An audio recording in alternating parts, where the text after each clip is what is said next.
ओम वेदमानस्य वर्तनिमराडाय नमः ओम इदं विष्णुर्मे विष्णां विष्णानो वृद्धिमभिः भूदेवतायै नमः समय मेरा अट साइड समय पवित्रे वर्धते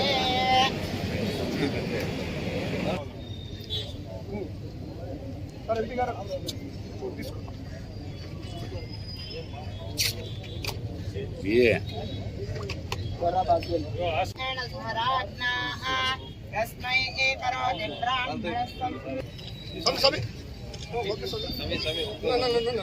ओम हिरण्यवर्णां हरणीं सुवर्णरजस्रजां चन्द्रां हिरण्मयीं लक्ष्मीं जातवेदो महावः तामश्वं पुरुषानहं चन्द्रां हिरण्मयीं लक्ष्मीं जातवेदो महावः आद्रायकरणीं पुष्पायाश्च पुष्पणेः बृहस्पति प्रसूतास्तानो अमुञ्चन्त्वा गुम्मासः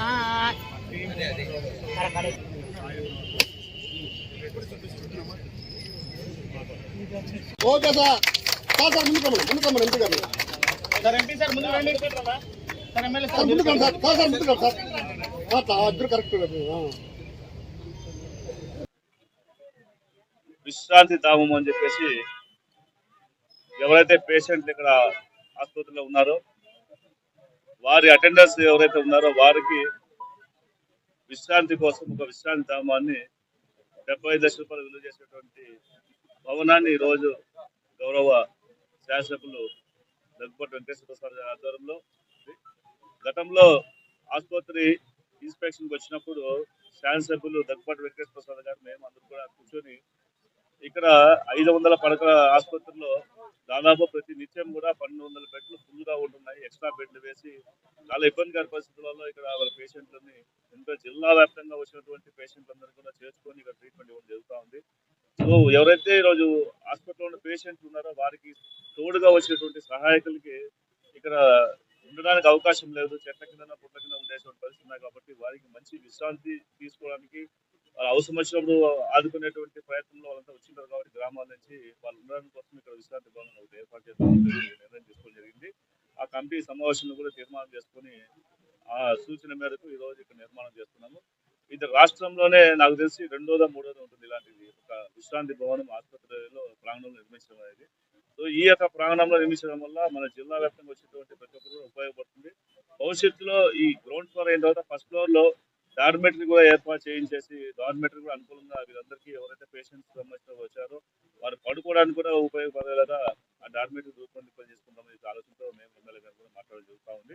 కాబట్టి ఈ రోజు గ్రౌండ్ ఫ్లోర్ లో ఒకటి పురుషులకి ఒకటి స్త్రీలకి రెండిట్లో కూడా అక్కడ సదుపాయాలన్నీ కూడా వాళ్ళకి బాత్రూమ్లు కానీ లేకపోతే లోపల టీవీ కానీ ఫ్యాన్లు కానీ అక్కడ బెంచెస్ కానీ చైర్లు కానీ అన్ని కూడా ప్రొవైడ్ చేసి ఒక మంచి విశ్రాంతి భవనాన్ని వాళ్ళకి ఇస్తే వాళ్ళు ఆల్రెడీ పేషెంట్ తీసుకోవడమే బాగా టెన్షన్తో ఉంటారు. వాళ్ళ ఆరోగ్యం పట్ల వాళ్ళ చాలా ఇబ్బందికర పరిస్థితులు ఉంటారు కాబట్టి కనీస వసతి కింద మేము ఇక్కడ చేయడం జరుగుతూ ఉంది. ముఖ్యంగా ఈరోజు ఎంపీ గారి నిధులతో దేనికంటే విశ్రాంతి భవనం ఇక్కడ దాదాపు హాస్పిటల్కి రోజు 2000 నుంచి 2500 మంది ఊపి వస్తున్నారు. ఇక్కడ బయట చెట్ల కింద లేకపోతే ఎక్కడో చోట ఉంటున్నారు. మేము లాస్ట్ టైం ఇక్కడ హాస్పిటల్కి వచ్చినప్పుడు డిస్కస్ చేసుకొని వీళ్ళందరికీ ఒక విశ్రాంతి భవనం కట్టిస్తే బాగుంటుందని చెప్పేసి ఎంపీ గారిని అడిగితే ఎంపీ గారు ఫండ్స్ నుంచి దాదాపు 75 లక్షల రూపాయలు వెచ్చించి ఈరోజు ఈ విశ్రాంతి భవనాన్ని ఏర్పాటు చేయడం జరిగిందని చెప్పేసి ప్రత్యేకంగా ఎంపీ గారికి మా అనంతపురం అర్బన్ నియోజకవర్గం తరఫున ధన్యవాదాలు తెలుపుకుంటాను. అలాగే ఈ బిల్డింగ్ అయిపోయిన తర్వాత ఒక బాంబే స్టైల్లో ఇందాక మేము డిస్కస్ చేసుకున్నాం. డార్మెటరీ అంటే కేవలం 100 రూపాయలు ఛార్జ్ చేస్తారు దాని డార్మెటరీకి. అక్కడ విశ్రాంతి తీసుకొని దాదాపు 100 రూపాయలకి 24 గంటల సేపు విశ్రాంతి తీసుకోవచ్చు. ఇక్కడ కేవలం ఈ 100 రూపాయలతోనే ఒక పెద్ద డార్మెటరీని ఏర్పాటు చేయడం జరుగుతుందని చెప్పేసి తెలియజేస్తాను. ఇవే కాకుండా ఆసుపత్రికి సంబంధించి ఏ ఉన్నా కానీ ఆరోగ్య శాఖ మంత్రులు జిల్లా వాసి కాబట్టి ఖచ్చితంగా మేము ఏవైతే ఫండ్స్ రావాల్సినవి ఉన్నాయో హాస్పిటల్కి అవి కానీ సాధించుకుంటాం. ఇవే కాకుండా ఇందాక ఎంపీ గారు చెప్పినట్ల కేంద్ర ప్రభుత్వం కానీ ఇక్కడ అనంతపురం హాస్పిటల్లోనే కాకుండా మిగతా హాస్పిటల్స్లో కానీ ఇట్లా విశ్రాంతి భవనాలు కట్టిస్తే బాగుంటుందని చెప్పేసి కేంద్ర ప్రభుత్వాన్ని కానీ కోరడం జరుగుతుంది.